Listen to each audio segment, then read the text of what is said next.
If you have watched any video game streamers within like the past year, you have obviously seen a game called Fortnite. Fortnite is a game that is pretty interesting. It takes upon the PUBG formula, which was very popular, the Battle Royale formula that we're seeing implemented in a ton of different games now. Call of Duty has a Battle Royale, Battlefield 5 has a Battle Royale, but there's sort of a reason for it. It's pretty fun and slightly addictive, I guess. But Fortnite has been released on a multitude of platforms. It was originally released on the PC, then it came to things like the PS4, the Xbox One, even your mobile devices can play Fortnite. And I would dabble in it, I'd have some fun with it, you know, it was fun, mindless fun for me, but I never really got heavily invested into it. Well, recently, this past week, Fortnite came to the Nintendo Switch, and it was just kind of like, oh, okay, that's cool, you know, I'll download it, I'll check it out, it's a free game, why wouldn't I download it, and maybe I'll play some rounds in it. But something has been happening, and I don't really know how to feel about it, because you play a round of Fortnite, and then you're like, oh, well, let me play another round, and then you play another round, and then next thing you know, like, 10 minutes has gone by, 15 minutes has gone by, an hour's gone by, 2 hours have gone by, and now I'm obsessed. I have an addiction to Fortnite on the Nintendo Switch, and it's becoming a problem, and it's impacting my workload, and I don't know what to do. So in this video, that's what we're going to talk about. I'm addicted to Fortnite on the Nintendo Switch, and I need help. Hey, RGT 85. Hey, Sean. Oh my God, it's Stevie Richards!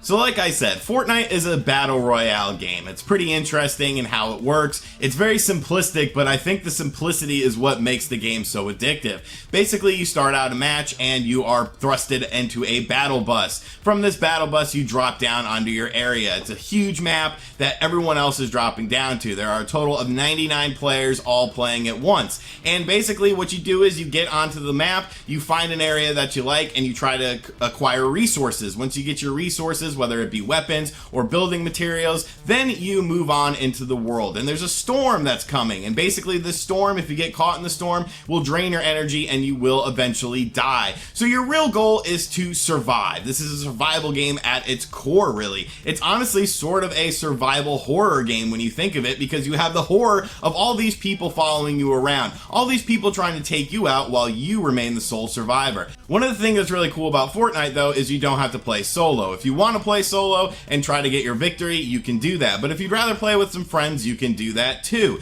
There's duos mode, there's squad mode, there's big battles with 50 versus 50, and honestly, it really changes how you play the game in each different mode, and you wouldn't think it would, because it's essentially the same thing. You have to survive, and you have to survive from all these other people. But like in duos mode, Wood and I were playing duos mode last night, and it really changes how you play, because not only are you looking out for yourself, but you're looking out for your teammate. You don't want your teammate to get taken out, because then you're put at a disadvantage. So you kind of have to adjust your gameplay style. Squads, you're even in a bigger gameplay style because there's more people with you. But one game mode that I find really fun that I don't think enough people play is the 50 versus 50 mode, because there's a lot more weapon drops in this, and what that does is basically there's 50 people on one side, there's 50 people on the other side, and it's just absolute chaos. I played this mode for a good bit yesterday, and I had an absolute blast playing it, because it's sort of like this crazy war that's going on. But with Fortnite, you have all these different sorts of weapons that really makes it unique. It's not just, you know, pistols and things like that. There's rocket launchers, there's grenade launchers. It's very over the top. Different weapons have different stats as well. So you're constantly trying to find things like gold chests. A gold chest will have rare items in it,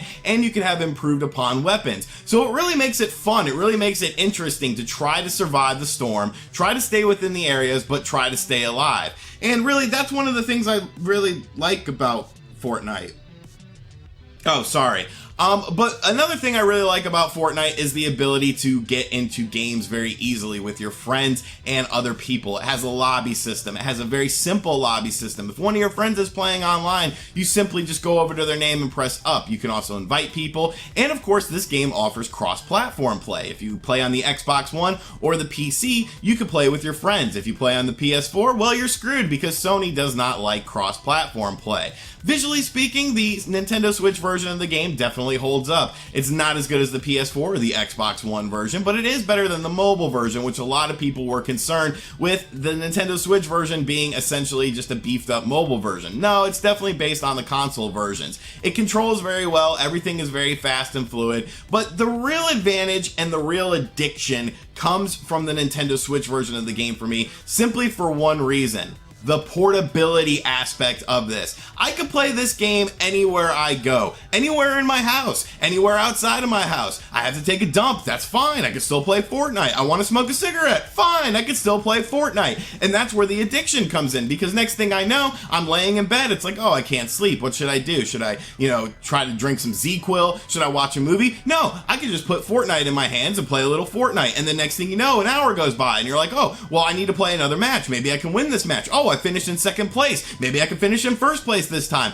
Oh, I need a cigarette now. That's fine. I can take my Fortnite with me. Fortnite in the shower. Fortnite in an airplane. Fortnite at an airport. Fortnite on the train. You can play Fortnite anywhere now. And that is becoming a problem for me. I just find myself playing this game for hours and hours and hours because of the simplicity of it. It's so simple at its core. Survive. But the way you can survive and the way you can play the game is so crazy, and there's so many different ways to do it. The performance on the Nintendo Switch version of the game is very solid. Yes, it runs at 30 frames versus 60 frames on the PS4 and the Xbox One, but those games originally released at 30 frames per second as well. So it's really not that big of a difference in my opinion, because it will probably improve over time. Epic has already done 2 patches for the game. Oh, and have I told you guys that this game has native voice chat as well? You don't need any stupid gimmicks or anything. You simply plug in a headset into the bottom of the Nintendo Switch and you can talk to people. And it's like, why are other companies not doing this? Why is Nintendo not doing this? Why does Payday 2 still not have voice chat in it when it's native to the game and it's native to the system? Nintendo has said that anyone can use this as well. So it's like, why aren't more companies using this? I want voice chat in more games. I don't even use voice chat that much, but the option to have voice chat is always very nice. It gives you another layer of strategy to the game because you can work things out with your teammate. Your teammate's getting shot. Oh, let me run over here and help. Your squad's in trouble. You found some cool ammo. You found a gun that you can't pick up, but you want your teammate to have it. Great, you can give it to them. And really, that's where the main addiction comes in with this game, because it's a free game. It's a free game that looks great. It's a free game that plays great. It's a free game that runs great. And it's a free game that you can take wherever you go. And that is very scary to me. Fortnite has already been downloaded 2 million times on the Nintendo Switch. 2 million, and that was in one single day. People are obviously gravitating towards this game for a reason. I used to think Fortnite was just a gimmick. I didn't really understand it. But now I find myself watching Fortnite streams when I'm not playing Fortnite. Yesterday I ordered a pizza and I'm sitting there eating pizza and I'm watching TV and I'm like, I could be learning some more Fortnite strategies. So I hopped on YouTube and watched some other people play Fortnite so I could get tips from them. And it's not even the gunplay. You can also build stuff. You can build stuff on the fly. You need a ramp. You need to get up here. Build a ramp. You want to build a little hut and hide in the middle of the storm? Build your hut and hide in the middle of the storm. I'm not really a Bob the Builder player. I prefer to play with more gunplay. I'm definitely a stealthy player. I want to wait everything out. There have been times where I will just put down my Nintendo Switch, walk away for 10 minutes when I'm hiding in a building, and come back and play the game. There's just so many ways to play the game. If you want to be Rambo, you can be Rambo. If you want to be Bob the Builder, you can be Bob the Builder. If you want to be Solid Snake, you could be Solid Snake. And that's where the addiction comes in. I don't really eat much anymore. I don't really sleep much anymore because all I'm doing is playing this stupid Fortnite and I'm completely addicted to it, and I need help.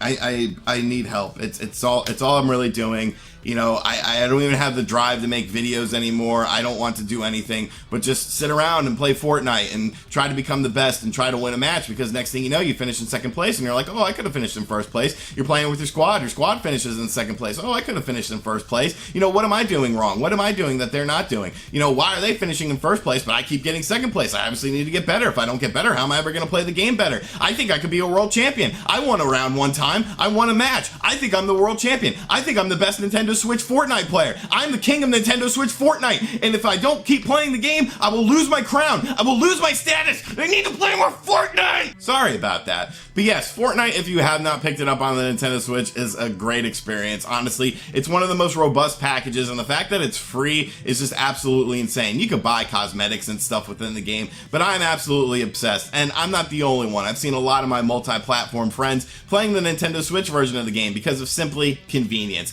So let me know know in the comments section down below if you've been playing Fortnite on the Nintendo Switch, how many games you've won, what you think of it, and do you buy into the hype? It's seriously a very addictive game, and I can see why so many people gravitate towards this game, because honestly, at the end of the day, it's just super fun, and isn't that what video games are all about? Thank you for checking out this video. I'm going to fight my addiction and make more videos for you guys, of course, so thank you. If you're new to the channel, make sure you subscribe and turn on notifications. If you really enjoyed the video, check out all the links in the description box down below. We got Patreon, t-shirts, social media, all sorts of fun stuff, all sorts of fun ways to keep up to date with the ever-growing world of RGT 85, and I will catch you guys on the next video. I'm going to play more Fortnite. Later. RGT 85. RGT 85.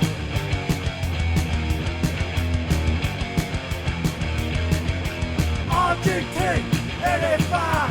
RGT 85.